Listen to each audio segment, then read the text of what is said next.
Thank you for joining me as I begin my examination of the book Atheist Delusions by David Bentley Hart from my atheist perspective. In this video, I will be covering chapters 1 and 2 of the book. And if you have never watched an atheist read series before and you're wondering what this is all about, what this is for, stick around for the next couple of minutes. I'm going to explain it. If, however, this is not your first atheist read series and you just want to skip the explanations and the preliminaries and go right into my response to the text, you can go ahead and skip to the time code at the bottom of your screen right now, okay? Cool. Now, the reason I do this is, first of all, I think that it's very important to understand the arguments against your own position. I am an atheist. I have been reviewing and responding to apologetics books for several years now. I've done over a dozen of them, and I think it's very valuable to me personally to read these books and to hear what the religious authors, mostly Christian authors, are saying in defense of their faith or in opposition to other faiths or in opposition to atheism or not being religious just generally. It's important to me to hear what their justifications are, to hear what their reasoning is, and then to respond to it, to think about it, and to wonder, okay, well, I don't agree with this person. Why don't I agree with them? What is it that I find wrong about what they've said? What is it that I find lacking in their position that I think my position is better? So that's a part of it. There's a certain selfish aspect to it of wanting to read these books and sort of exercise myself. But I think it's also important for other atheists who maybe are confronted with these issues, are confronted with these questions, who haven't given it much thought, to hear someone else's perspective. So one of the main purposes of this series, and in fact, as the series has gone on throughout the years, it has become pretty much the main purpose of the series, is to offer an atheist perspective on Christianity, on Christian apologetics, because these are books, these are arguments, these Christian apologetic arguments that atheists, especially young atheists or atheists that have just sort of come out as atheists to their friends and family, are confronted with. Many of you watching who are atheists may have had the experience of, a parent or a friend or an aunt or an uncle or a cousin or some religious family member, probably well-meaning, handing you an apologetics book, handing you a copy of, The Case for Christ or something, and saying, here, just read this. And you opened it up and you read it and you thought, there's something not right about this. I don't agree with this. This doesn't sound right, but you just couldn't put your finger on why, or you couldn't articulate why.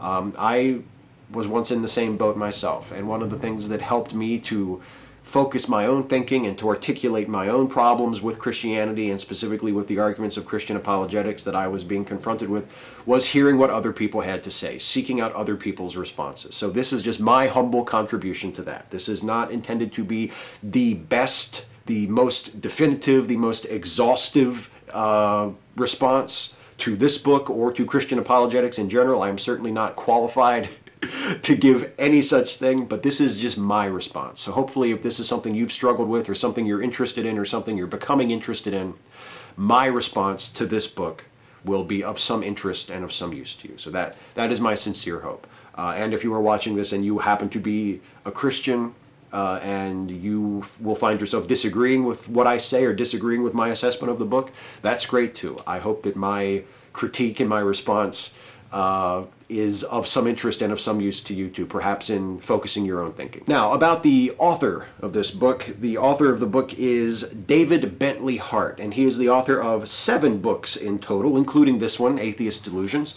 which was originally published in 2009 and which was awarded the Michael Ramsey Prize for Theological Writing in 2011. I really don't know how prestigious that prize is, but I do know that it comes with a cash prize in the amount of £10,000. So it must be kind of a big deal, at least when you win it. And his most recent book is called The Experience of God, and it was published in 2013. David Bentley Hart is a member of the Eastern Orthodox faith. He has his PhD from the University of Virginia. He did graduate work at the University of Cambridge, and his undergraduate studies were at the University of Maryland, right here in my very own home state. Last year, he was appointed the Templeton Fellow at the University of Notre Dame Institute for Advanced Studies. So he's smart. He's a smart guy, especially about this sort of thing, it seems.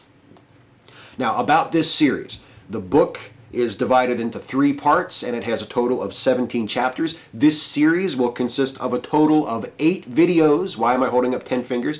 8 videos when all is said and done, and every video but one will cover 2 chapters each from the book. One video, in fact, the next video after this one in this series will cover 3 chapters. So that is how the series will break down. That is how we will cover the book. Also, for the record, I will be reading and critiquing the Kindle version of the book. I have the book here on my Kindle. I have my script on my Kindle. The Kindle version of the book is what I will be reading and responding to, just so you know. Before we get to the first chapter, let me spend a minute or two on the introduction of the book, because in the introduction, Hart opens the book with a pretty rare move for an apologist. He declares his bias.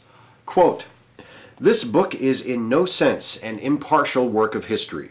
I think it prudent to admit this from the outset, if only to avoid being accused later of having made some pretense of perfect objectivity or neutrality so as to lull the reader into a state of pliant credulity.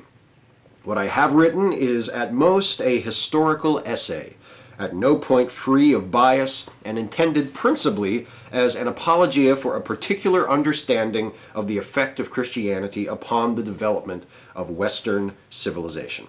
Well, that sounds reasonable. Hart goes on to describe the book in a bit more detail, saying that he has written an argument for the uniqueness of Christianity, especially during its early history, and the good that Christianity has done in the world. But that's not all. Hart says, quote, "There is, however, a negative side to my argument. It is what I suppose I should call my rejection of modernity, or rather, my rejection of the ideology of the modern, and my rejection especially of the myth of the Enlightenment. Indeed, I want in part to argue that what many of us are still in the habit of calling the Age of Reason was in many significant ways the beginning of the eclipse of reason's authority as a cultural value, and that by comparison to the Christian Revolution it succeeded, modernity is little more than an after effect or even a counter-revolution, a reactionary flight back toward a comfortable but dehumanizing mental and moral servitude to elemental nature. Provocative, unless you're a Christian who already believes that."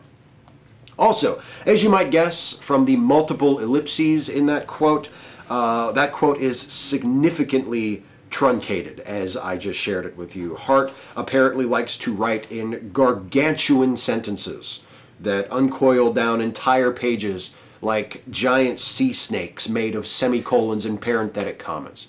So, this should be fun. Okay, so on to part 1, which is titled Faith, Reason, and Freedom, A View from the Present, and chapter 1, which is titled The Gospel of Unbelief. Hart begins the chapter by acknowledging and belittling the works of popular atheism that have been published in the last decade or so, the so-called new atheists, the writers being Richard Dawkins and his book The God Delusion, Christopher Hitchens' God is Not Great, Daniel Dennett's Breaking the Spell, and Sam Harris's The End of Faith. Well, with the exception of Daniel Dennett, who he spends a lot of time taking digs at later in the chapter, at this very first introduction, Hart takes a little dig at each author in succession. He calls Dawkins a zoologist with an embarrassing incapacity for philosophical reason. Hitchens has a talent for intellectual caricature that somewhat exceeds his mastery of consecutive logic. And Harris is, quote, extravagantly callow. You know, pandering to me by taking the piss out of Sam Harris will get you nowhere, sir. I just want to let you know. But Hart wants us to know that his irritation at new atheism isn't due to any antagonism toward atheism in general on his part. Oh no, quote, "I can honestly say that there are many forms of atheism that I find far more admirable than many forms of Christianity or of religion in general. but atheism that consists entirely in vacuous arguments afloat on oceans of historical ignorance, made turbulent by storms of strident self-righteousness, is as contemptible as any other form of dreary fundamentalism. Professor Hart, you're trying to seduce me.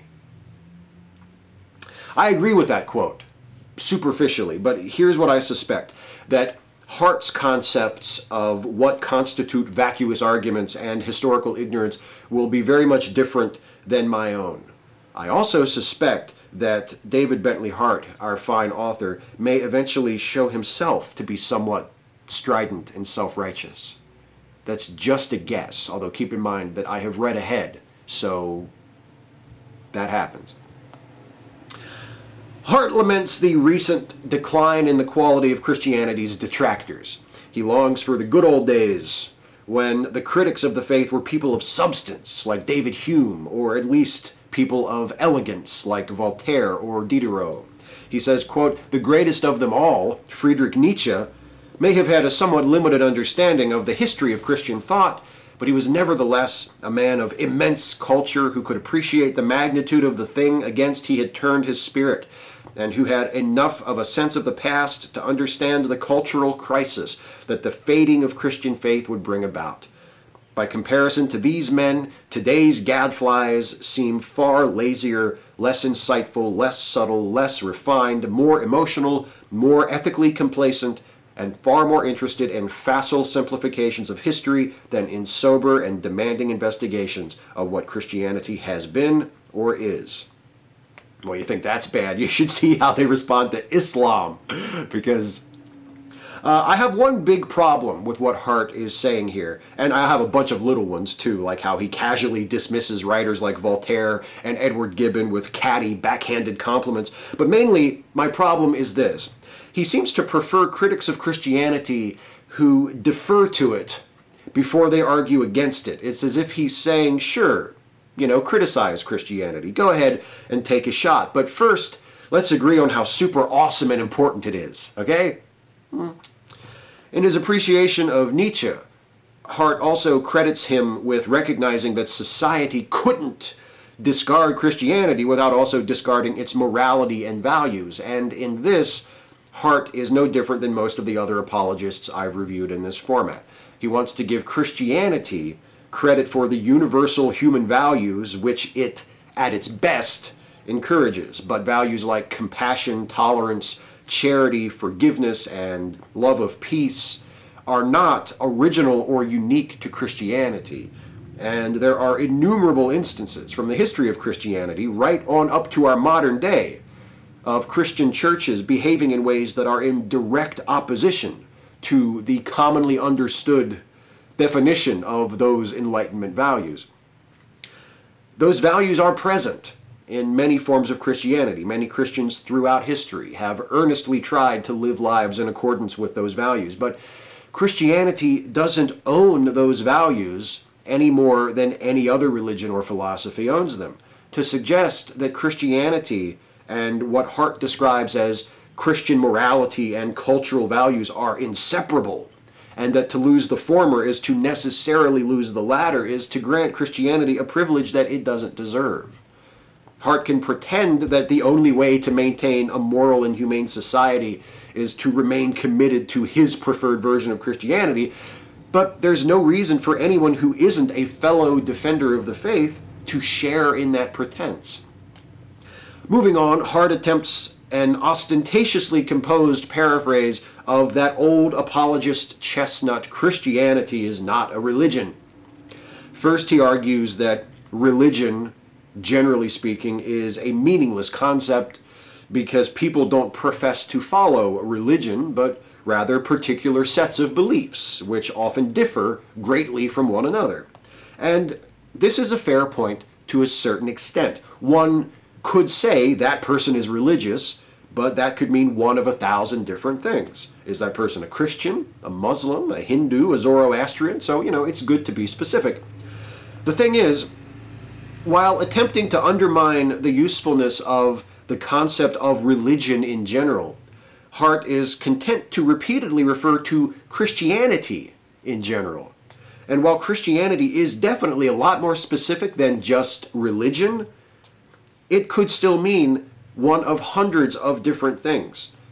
Christian denominations can differ greatly from one another in terms of beliefs and practices. That person is a Christian could mean that that person is a Roman Catholic, a Methodist, an Episcopalian, a Southern Baptist, a Westboro Baptist, a member of the Creativity Movement, a member of the Metropolitan Community Church, and the list goes on and on and on. And Hart knows this, of course, but he's still comfortable using Christianity as an umbrella term.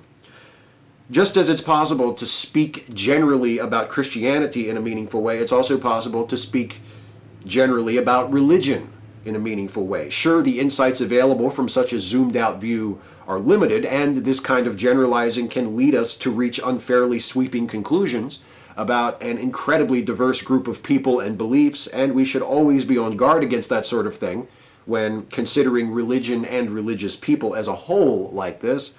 But that doesn't mean that there aren't useful observations to be made from so high an altitude. Anyway, to Hart's variation on the theme of Christianity isn't a religion, he says, quote, Christians, for instance, are not, properly speaking, believers in religion. Rather, they believe that Jesus of Nazareth, crucified under Pontius Pilate, rose from the dead and is now, by the power of the Holy Spirit, present to his church as its Lord. This is a claim that is at once historical and spiritual, and it has given rise to an incalculable diversity of natural expressions: moral, artistic, philosophical, social, legal, and religious. Now, this is a little sneaky, I think. No, Christians aren't believers in religion, if by religion we mean all forms of religion. But Christians are believers in a religion. And while they have certainly derived moral, artistic, philosophical, social, and legal principles from their beliefs, that doesn't make those beliefs not religious. And it doesn't mean that it's unfair to characterize them as religious if religious is only one of many possible things that they are. The fact that Christians consider their faith to be rooted in history doesn't mean that their beliefs aren't religious. Christians believe in a God, which they worship through a series of rituals and which they believe has bestowed upon them a morality and a way of living which was communicated via divine revelation. That's a religion, Hoss. Next, Hart launches into a fairly harsh critique of Sam Harris, and god damn it, I want so bad to like him for this, but I can't. Despite Hart clearly having a better handle on Harris's rhetorical and philosophical shortcomings than a good many of my fellow atheists. The problem is Hart's admitted, but still problematic, pro-Christian bias. Let me show you what I mean. He says, quote, Harris more or less explicitly states that every episode of violence or injustice in Christian history is a natural consequence of Christianity's basic tenets, which is obviously false. And that Christianity's 20 centuries of unprecedented and still unmatched moral triumphs, its care of widows and orphans, its almshouses, hospitals, foundling homes, schools, shelters, relief organizations, soup kitchens, medical missions, charitable aid societies, and so on, are simply expressions of normal human kindness with no necessary connection to Christian conviction, which is even more obviously false. Harris and Hart are making the same bad argument, just from opposite ends. When Harris blames Christianity for bad things done by Christians but doesn't credit Christianity for good things done by Christians, he's arguing in a biased and blatantly self-serving manner. But Hart's argument is the same as Harris's, just flipped around to give Christianity credit for all the good stuff while absolving it of all the bad stuff. Religion, as all, or I guess nearly all atheists, and even many religious folks would agree, is a human construct. In all its cultural, ideological, and philosophical diversity, it represents humanity for better and for worse. Has religion, including Christianity, been used as a pretext for war, hatred, intolerance, and terrible crimes? Yes. Has religion, including Christianity, been used as a pretext for pacifism, compassion, tolerance, and pursuit of justice? Again, yes. Sadly, not as often, I think, although maybe that's my own anti-religion bias in action there. Commitment to religious beliefs has compelled people of all faiths to do all sorts of things, good and bad. But religion doesn't exist in a vacuum. Even for people who are extremely devout, whose lives are centered on the church, religion coexists and intermingles with secular culture, politics, and the various pressures exerted by one's own community, peers, family, and privileges or lack thereof. Religion is a powerful influence, but it isn't immune to outside influence itself. The form that a given person's religious beliefs take and the ways in which they express those beliefs can be shaped by many things apart from their religion itself. So, all that being true, I don't think it's fair to blame the evils done in the name of religion entirely on religion. Nor do I think it's fair to credit the good things done in the name of religion entirely to religion. Does religion contribute to violence and hatred and sectarian division? Yes. Is it good to point that out? Yes. Do religious institutions reinforce sexism, racism, homophobia, transphobia, xenophobia, and numerous other forms of bigotry and oppression? Yes. Is that a problem? Yes. Does religion promote community and tolerance? Yes. Can religious institutions be powerful agents for social progress? Yes. I kind of wish those last two happened a lot more often than they do, but that doesn't mean that they don't happen. My point, at long last, is that there are those on both ends of this argument, atheists and religious believers, who tend to simplify the issue in ways that benefit their side. When Sam Harris does it to blame religion and only religion for the evils done in its name, I think that's horseshit. When David Bentley Hart does it to credit religion and only religion, actually only his religion, for the good works done in its name, I think that's horseshit too. Here's another quote from a bit later in the chapter that illustrates Hart's execution of what I will call the reverse Harris quite crisply. Quote, "Does religious conviction provide a powerful reason for killing? Undeniably, it often does. It also often provides the sole compelling reason for refusing to kill, or for being merciful, or for seeking peace.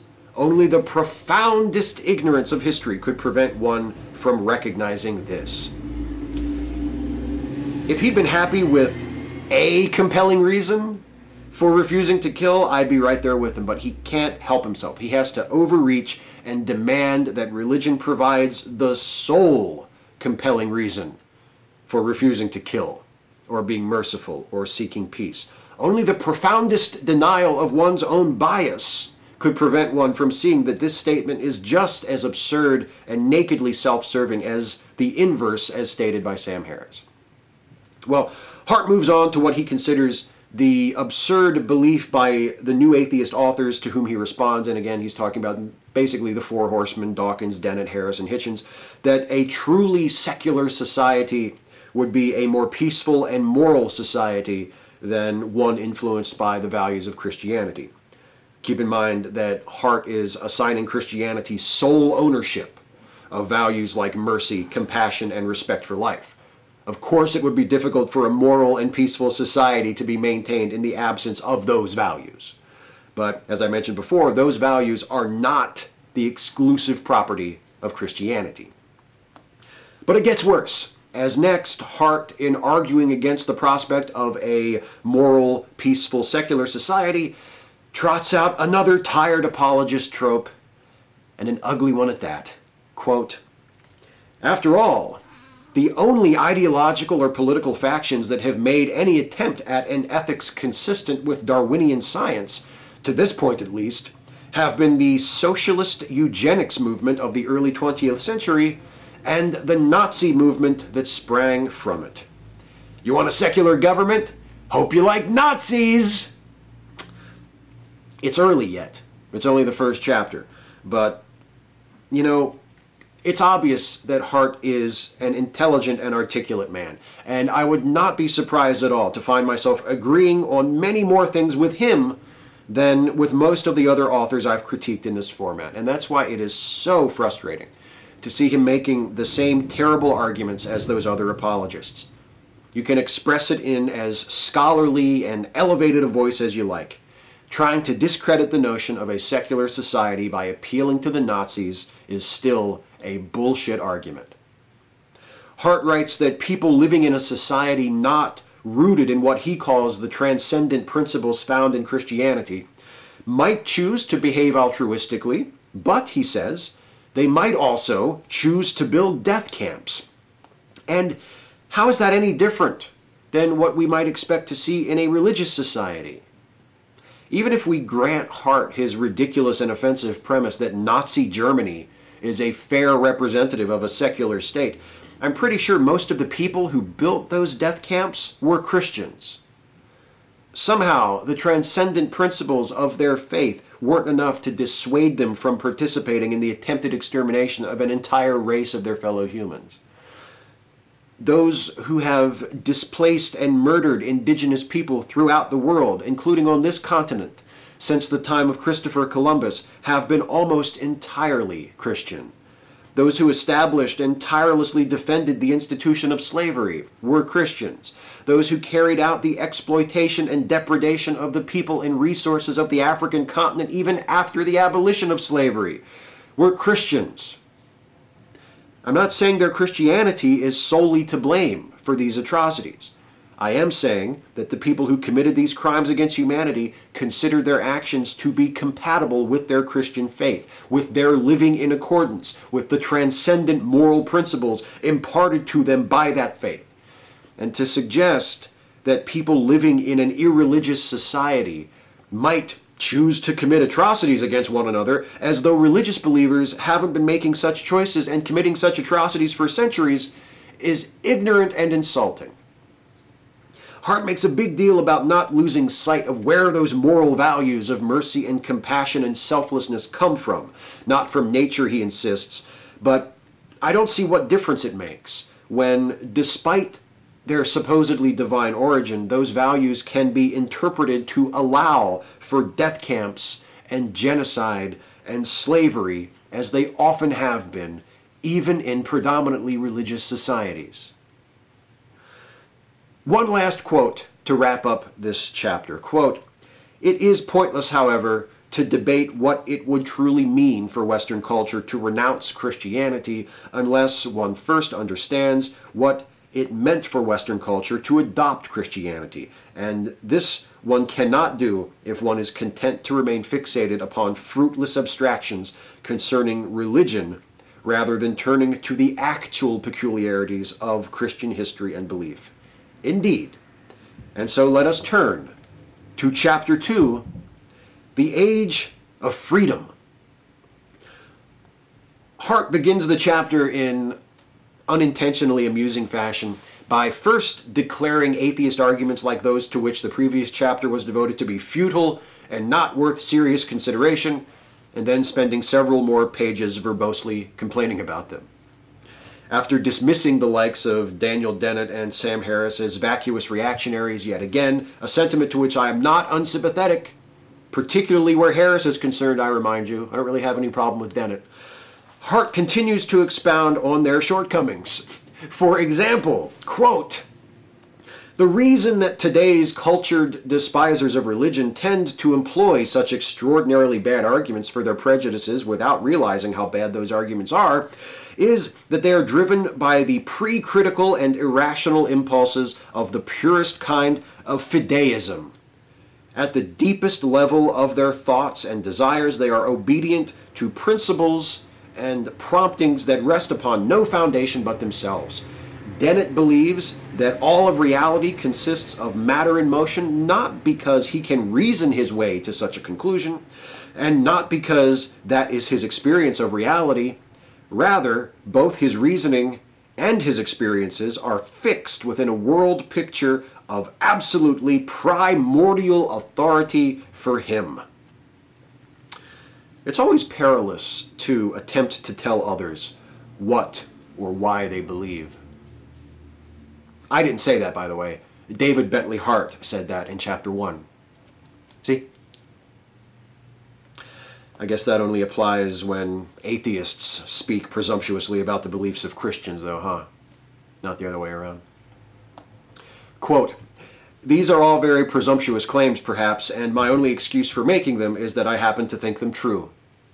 Well, there we go. What's good for the goose is good for the goose, and the gander can fuck off. Several pages into the chapter, Hart finally moves on from the new atheists who don't deserve serious consideration and zeroes in on a new target, modernity. Quote,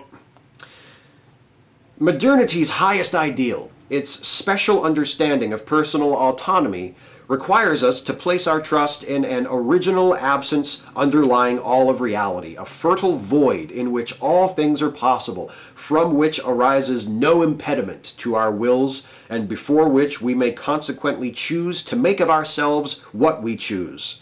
We trust, that is to say, that there is no substantial criterion by which to judge our choices that stands higher than the unquestioned good of free choice itself, and that therefore all judgment, divine no less than human, is in some sense an infringement upon our freedom.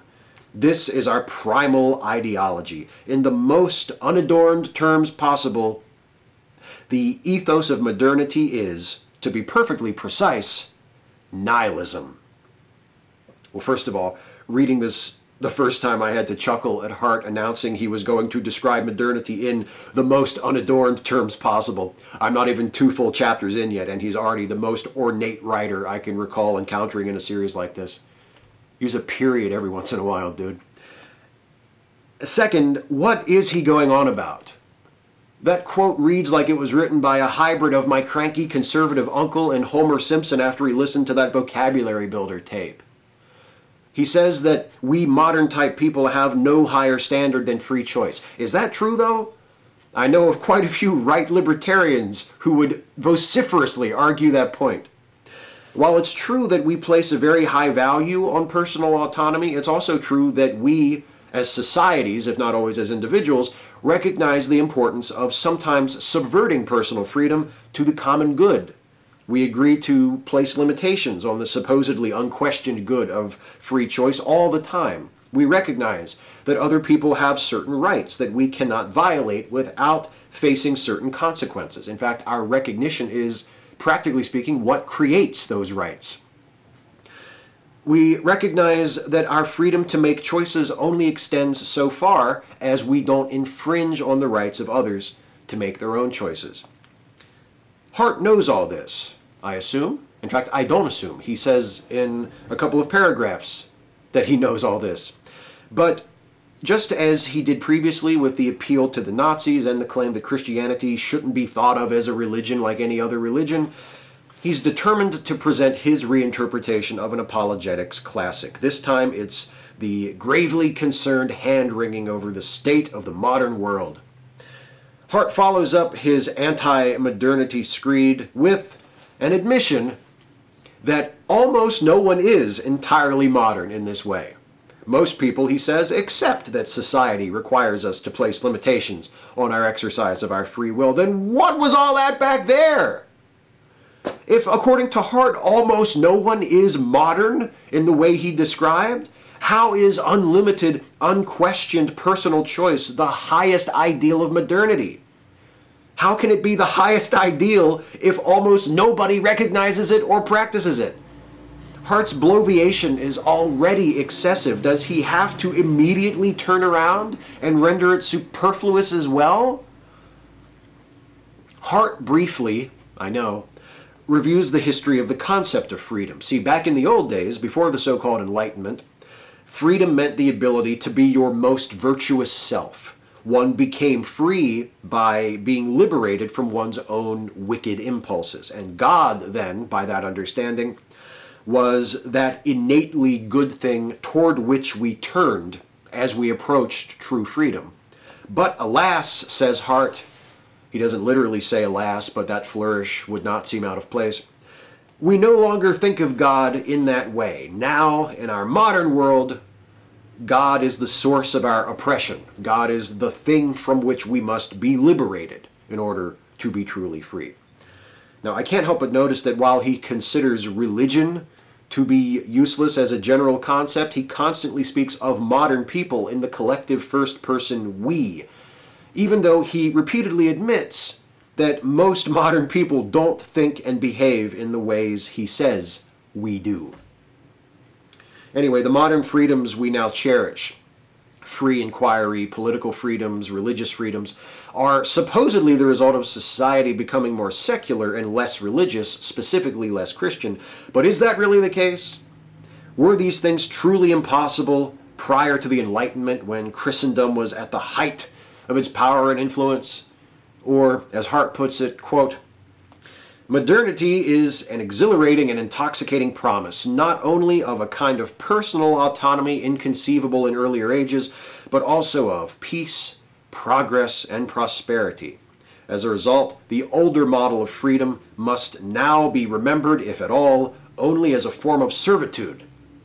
But then that is the question. Do we remember this older model at all? Do we really know what the Christian centuries were?